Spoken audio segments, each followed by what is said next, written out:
Welcome, my dear friends, to the Living Word series. What if the darkest season of your life was actually the doorway to your destiny? In Genesis 41 to 50, Joseph goes from prisoner to prince, and what others meant for evil, God turns into good. These final chapters are not just about Egypt, famine, or forgiveness. They reveal how God's hand is always at work, even when we don't see it. Let's dive into the powerful end of Genesis and discover the God who still writes stories of redemption today. Chapter 41. Joseph interprets Pharaoh's dream. Pharaoh has two troubling dreams. Joseph is brought from prison to interpret them. He explains the dreams, predicts 7 years of plenty, followed by 7 years of famine. Pharaoh is impressed and appoints Joseph as governor over Egypt. Joseph's rise shows God exalts the humble. His wisdom and integrity foreshadow Jesus, who provides not just physical bread, but the bread of life. Chapter 42. Joseph's brothers go to Egypt. During the famine, Jacob sends 10 of his sons to Egypt to buy grain. They meet Joseph but don't recognize him. Joseph tests them, accusing them of being spies, and holds Simeon hostage until they bring Benjamin. Joseph's testing reveals a desire for their conversion, not revenge. God allows trials to lead us to repentance and healing. Chapter 43. The brothers return with Benjamin. Reluctantly, Jacob sends Benjamin. The brothers return to Egypt and are treated with unexpected kindness by Joseph, though they still don't recognize him. Joseph's mercy foreshadows the mercy of Christ. Even when we don't recognize God's hand, He is already working for our good. Chapter 44. The Silver Cup Test. Joseph hides a silver cup in Benjamin's bag and accuses him of theft to test his brothers' hearts. Judah pleads passionately, offering himself instead.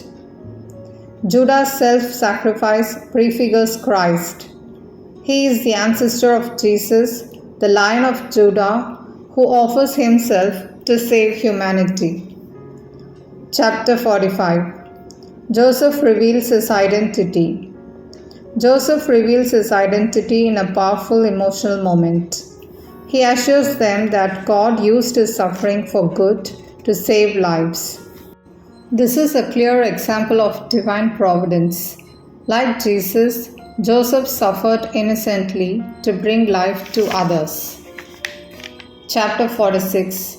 Jacob goes to Egypt. God tells Jacob not to fear going to Egypt.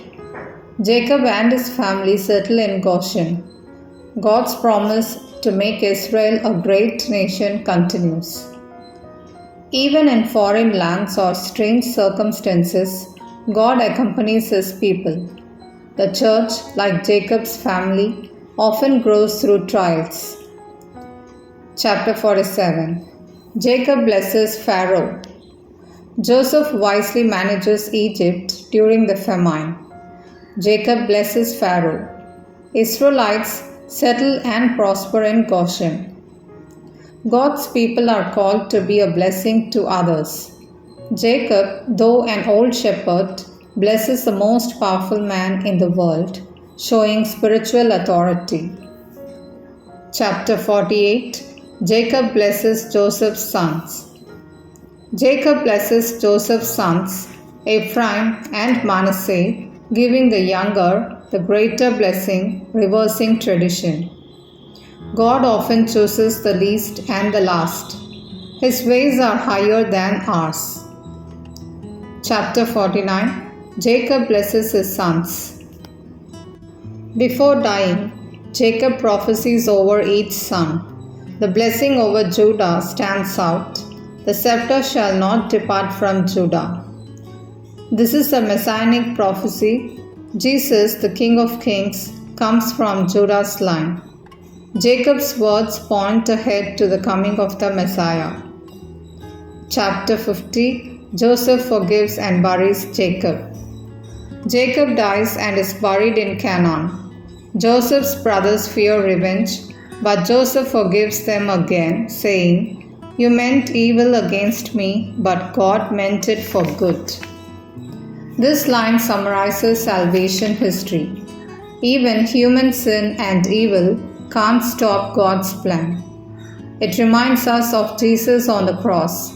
Evil turned into the greatest good. Reflection. Genesis ends not in despair but in hope. Joseph's life is a powerful foreshadowing of Jesus, betrayed, lowered, raised up, and saving his people. God's providence runs through every trial, every tear, and every turning point. Even when life seems unfair or uncertain, trust like Joseph. In God's hands, nothing is wasted. Closing message. Genesis may end, but God's plan never does. From creation to covenant, from brokenness to blessing, we've seen how God turns every trial into purpose. He did it for Joseph, and He can do it for you. This is just the beginning. See you in Exodus.